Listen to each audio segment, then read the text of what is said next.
Assalamualaikum warahmatullahi wabarakatuh. Halo my students, I hope you are doing well. Semoga kalian baik. Hari ini we would like to learn about new chapter. Kita akan belajar tentang chapter baru, chapter 4. Come to my birthday please. Datanglah ke hari ulang tahun saya. Oke, langsung aja ya. Kita ke materinya. But before we come to the core of lesson, kakak punya beberapa vocabularies atau kosakata yang kita akan baca. So, I will read the vocabularies. Saya akan bacakan vocabulariesnya, kemudian kalian ikuti di rumah masing-masing ya. Let's start. Come, datang. Birthday, hari ulang tahun. Why, mengapa. Learn, mempelajari. Someone, seseorang. Something, sesuatu. Written, tulisan. Spoken, ucapan. Invite, mengundang atau mengajak. Ask, meminta. Give, memberi. Accept, menerima.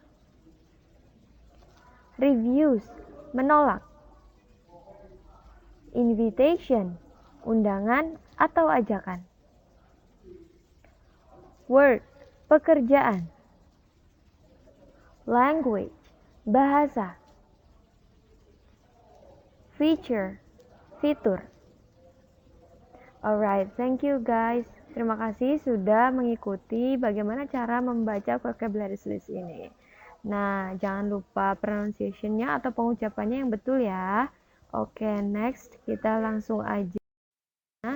Why we should learn this? Kenapa kita harus belajar chapter ini? Nah, ada beberapa alasan atau tujuan pembelajaran untuk belajar chapter baru ini. Yang pertama, the first one, to invite someone to do something. Untuk mengundang orang melakukan sesuatu. Second, kedua, to give instructions. Untuk memberi perintah atau instruksi. Dan the third one, to ask permission. Untuk meminta izin. Oke, lanjut ke materi subtopik yang pertama, yaitu invitation, artinya undangan atau ajakan. So, what is invitation? An invitation is a written or spoken request to someone inviting them to go somewhere or to do something. Undangan atau ajakan adalah tulisan atau ucapan yang meminta seseorang mengundang mereka untuk pergi ke suatu tempat atau melakukan sesuatu. Nah, cukup jelas ya teman-teman. Nah, the first one, we would like to talk about the expression to invite. Kita akan membicarakan tentang ekspresi untuk mengajak. Ada beberapa rumus yang harus kita tahu agar kita dapat membuat kalimat untuk mengajak or to invite someone. The first formula, rumus pertama yaitu kita memakai would you like to plus verb one. Kita memakai would you like to ditambah verb one atau kata kerja satu. Sebagai contoh, yaitu would you like to watch Joker with me? Artinya, maukah kamu menonton film Joker dengan saya? Nah, di situ sudah jelas ya teman-teman sesuai dengan rumusnya. Ada would you like to sebagai rumus awal dan juga watch atau menonton, artinya menonton sebagai verb 1 atau kata kerja 1. Begitu ya. The second formula atau rumus kedua yang bisa kita pakai untuk membuat kalimat invitation, untuk membuat kalimat ajakan yaitu would you plus verb one. Would you ditambah kata kerja 1. Sebagai contoh, would you go to school with me tomorrow? Maukah kamu pergi ke sekolah dengan saya besok? Nah, gimana? Udah sesuai belum? Betul, udah sesuai ya. Ada would you sesuai dengan rumusnya, ditambah go sebagai verb 1 atau kata kerja 1. Sisanya to school with me tomorrow itu adalah keterangan ya, teman-teman, biar kalimatnya itu tidak rumpang atau nyambung.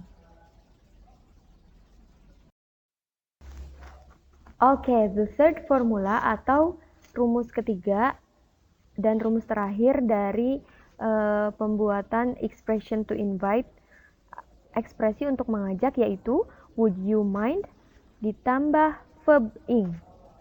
Sebagai contoh, would you mind coming over on Saturday night? Artinya, maukah kamu datang saat Sabtu malam? Nah, di sini juga sudah sesuai, would you mind sebagai rumus di awal ditambah verb ing, kata kerja yang ditambah ing di akhir. Yang awalnya itu come menjadi coming. Over on Saturday night itu juga keterangan. Gitu ya. Kita akan masuk ke pembahasan expression to respond an invitation. Artinya ekspresi untuk menanggapi sebuah ajakan. Ketika seseorang mengajak kepada orang lain, tentunya akan ada respon atau tanggapan yang keluar dari mulut orang yang kita ajak bicara tentunya. Nah, ada dua kemungkinan. Bisa jadi dia accepting an invitation, menerima ajakan, or refusing an invitation, menolak ajakan. Ketika dia menerima ajakan kita, dia akan mengeluarkan kalimat with pleasure, dengan senang hati, or yes, it would be nice, ya sepertinya bagus, or thanks for your invitation, terima kasih atas ajakannya. But when she or he refuses, ketika dia itu menolak, she or he will be say, I'm sorry I can't, maaf saya tidak bisa, or thanks but I'm afraid I can't, terima kasih tapi saya takut tidak bisa. And the last one, I'd love to but I have to work, saya mau tapi saya punya pekerjaan. Nah, seperti itu ya, my students.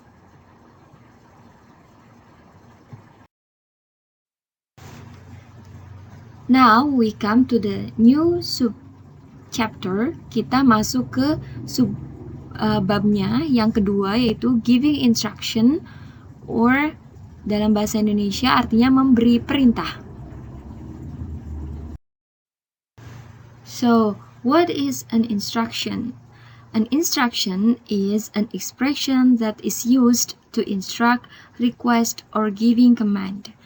Instruction merupakan ekspresi yang digunakan untuk memberi instruksi, meminta, atau memberi perintah. Singkatnya, ekspresi yang kita gunakan saat kita memerintah orang lain untuk melakukan sesuatu.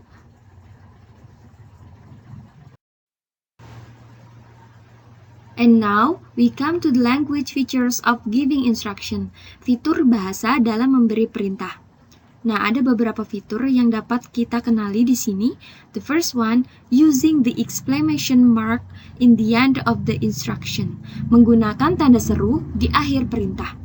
The second one, using simple present tense. Menggunakan tenses simple present atau tenses yang ditujukan untuk kegiatan yang dilakukan sehari-hari. Untuk lebih jelasnya, di sini ada contohnya. Jika kita akan mengungkapkan kalimat yang sifatnya itu kata kerja, perintah kata kerja, contohnya yaitu sit down, duduk. Di situ juga tertera ada tanda seru di akhir kalimatnya ya.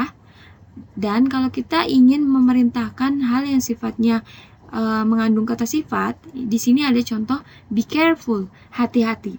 Nah, sebelum kata sifat careful harus ada be di depannya. Dan itu sudah menjadi aturan.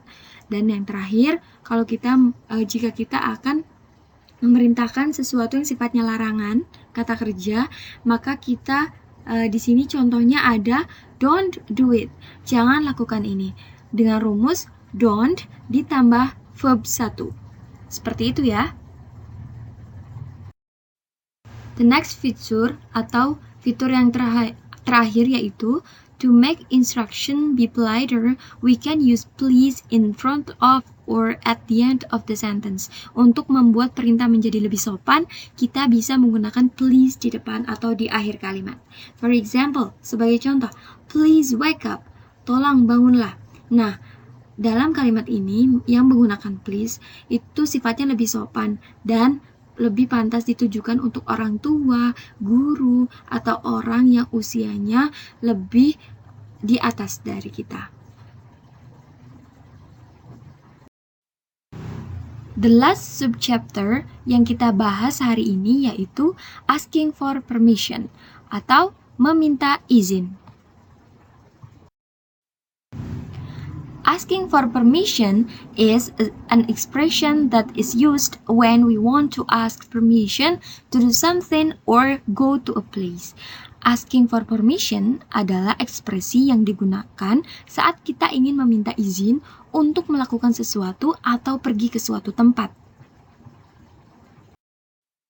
Nah, selain asking for permission atau meminta izin, ada juga kita akan belajar giving permission, memberi izin, dan refusing permission, menolak izin.